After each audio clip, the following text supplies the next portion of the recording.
नमस्कार दोस्तों, स्वागत है आपका मेरे YouTube चैनल में स्पेशल एजुकेटर गौरव में। आज हम बात करेंगे हिंदी के टॉपिक सर्वनाम के बारे में, जो आपके पीटीटी और पीएचटीसी के लिए बहुत इंपॉर्टेंट है। तो शुरू करते हैं। सर्वनाम शब्द। सर्वनाम शब्द का अर्थ है सबका नाम। सर्वनाम शब्द का अर्थ है सबका नाम। सर्वनाम जो शब्द है उसका अर्थ है सबका नाम। सबका नाम। वाक्य में संज्ञा की पुनरुक्ति को दूर करने के लिए संज्ञा के स्थान पर प्रयोग किए जाने वाले शब्दों को सर्वनाम कहते हैं। वाक्य में जो संज्ञा है वो संज्ञा बार बार नहीं आए, उसकी पुनरुक्ति को दूर करने के लिए किसका प्रयोग किया जाता है? संज्ञा का व सर्वनाम का प्रयोग किया जाता है। जैसे गुंजन विद्यालय जाती है, वह वहाँ पढ़ती है। पहले वाक्य में गुंजन तथा विद्यालय शब्द क्या हैं? संज्ञाएं हैं। गुंजन और क्या है? विद्यालय क्या है? शब्द दोनों क्या है? संज्ञाएं हैं। दूसरे इस वाक्य में गुंजन के स्थान पर वह तथा विद्यालय के स्थान पर वहाँ शब्द प्रयुक्त हुए हैं। ठीक है, क्या प्रयुक्त हुए हैं? वह और वहाँ। अतः वह और वहाँ शब्द संज्ञाओं के स्थान पर प्रयुक्त हुए हैं, इसलिए इन्हें क्या कहते हैं? सर्वनाम कहते हैं। वह और वहाँ शब्द किसके स्थान पर प्रयुक्त हुए हैं? सर्वनाम के स्थान पर प्रयुक्त हैं, इसलिए इसे सर्वनाम कहते हैं। सर्वनाम के 6 प्रकार होते हैं। पहला है पुरुषवाचक सर्वनाम। जिन सर्वनाम का प्रयोग बोलने वाले, सुनने वाले अथवा किसी व्यक्ति के स्थान पर किया जाता है। जिन सर्वनाम का प्रयोग बोलने वाला और सुनने वाला या किसी व्यक्ति के स्थान पर किया जाता है, उन्हें पुरुषवाचक सर्वनाम कहते हैं। पुरुषवाचक सर्वनाम 3 प्रकार के होते हैं। इसमें पहला है उत्तम पुरुषवाचक सर्वनाम। वे सर्वनाम शब्द जिनका प्रयोग बोलने वाला व्यक्ति अपने लिए करता है। मतलब जैसे उत्तम पुरुष जो व्यक्ति अपने लिए करता है, जैसे मैं, हम, मेरा, हमारा, हमें, ये क्या हो गए? उत्तम पुरुषवाचक क्या है? सर्वनाम है। इसमें ये हो गया, जो व्यक्ति होता है बोलने वाला, वो अपने लिए यूज करता है चीज़ों को। मैं हो गया, हम हो गया, हमारा हो गया और हमें आदि, ये हो गया इसके अंतर्गत। अब बात करते हैं हम मध्यम पुरुषवाचक सर्वनाम के बारे में। वे सर्वनाम शब्द जो सुनने वाले के लिए प्रयुक्त होते हैं।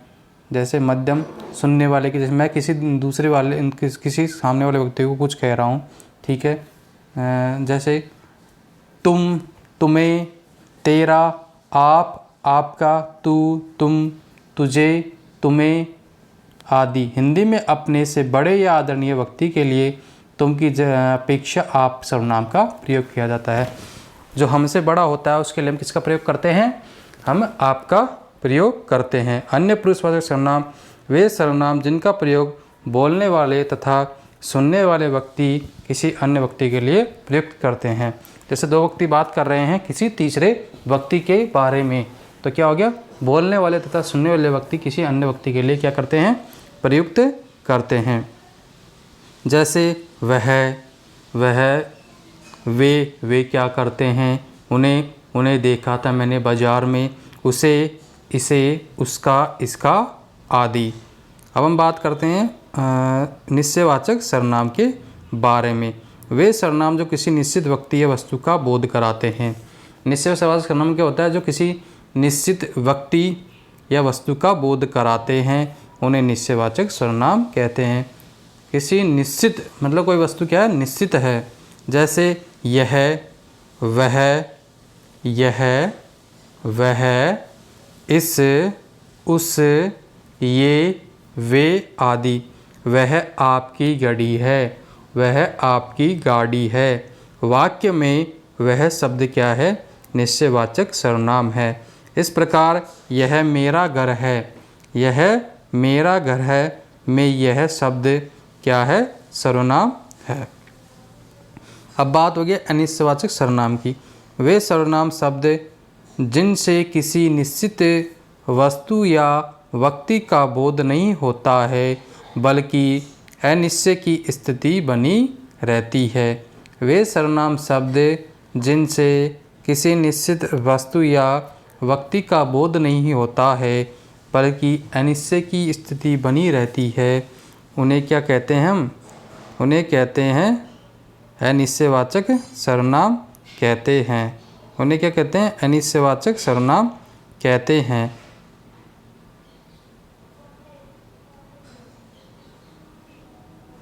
उन्हें अनिश्चयवाचक सर्वनाम कहते हैं। अब हम बात करते हैं आगे अनिश्चयवाचक सर्वनाम हो गए। जैसे कोई जा रहा है, पता नहीं है अनिश्चय, कोई जा रहा है बस वह कुछ खा रहा है लेकिन पता नहीं क्या खा रहा है। किसी ने कहा था, किसी ने कुछ तो कहा था लेकिन कंफर्म पता नहीं है क्या कहा था। वाक्य में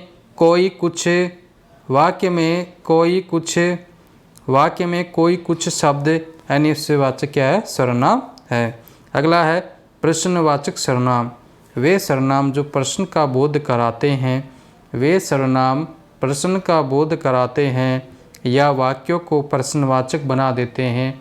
वे सर्वनाम जो प्रश्न का बोध कराते हैं या वाक्यों को प्रश्नवाचक बना देते हैं। वे सर्वनाम जो प्रश्न का बोध कराते हैं या वाक्यों को प्रश्नवाचक बना देते हैं उन्हें प्रश्नवाचक सर्वनाम कहते हैं। जैसे कौन, क्या, किसकी, जैसे। ठीक है, मतलब जिसमें क्या हो, भाव कैसा हो, जो प्रश्न करने का क्या हो, भाव हो। ठीक है, जैसे कौन, क्या, किसकी, जैसे कौन गाना गा रही है, वह क्या लाया, किसकी पुस्तक पढ़ी, ये प्रश्न है। उक्त वाक्यों में कौन, क्या, किसकी शब्द क्या है? प्रश्नवाचक सर्वनाम है। संबंधवाचक सर्वनाम वे सर्वनाम जो दो पृथक बातों के स्पष्ट संबंध को व्यक्त करते हैं। वे सर्वनाम जो पृथक बातों के स्पष्ट संबंध को व्यक्त करते हैं उन्हें संबंधवाचक सर्वनाम कहते हैं। जैसे जो हो, जिसका, उसकी, जो मतलब बातों के क्या संबंध बताते हैं, एक दूसरे से संबंध बताते हैं, जितना उतना। जैसे जो आदि। संबंधवाचक सर्वनाम जैसे उदाहरण, जो पढ़ेगा सो पास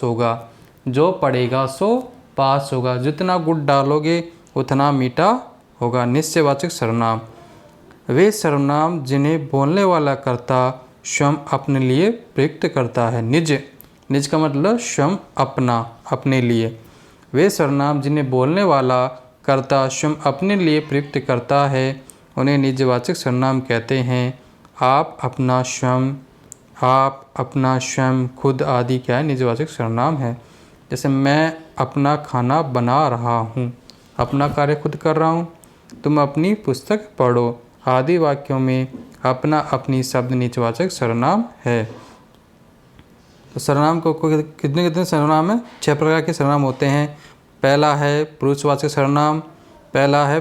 सर्वनाम, दूसरा है निश्चयवाचक सर्वनाम, तीसरा है अनिश्चयवाचक सर्वनाम, चौथा है प्रश्नवाचक सर्वनाम, पांचवा है संबंधवाचक सर्वनाम, छठा है निश्चयवाचक सर्वनाम। ये जो मैंने आपको पढ़ाया सर्वनाम के बारे में, आई होप आपको अच्छा लगा होगा। वीडियो अच्छा लगा तो वीडियो को लाइक ज़रूर करना और चैनल को सब्सक्राइब जरूर करना और कमेंट करके बताना आपको वीडियो कैसा लगा। मिलते हैं नेक्स्ट वीडियो में। धन्यवाद।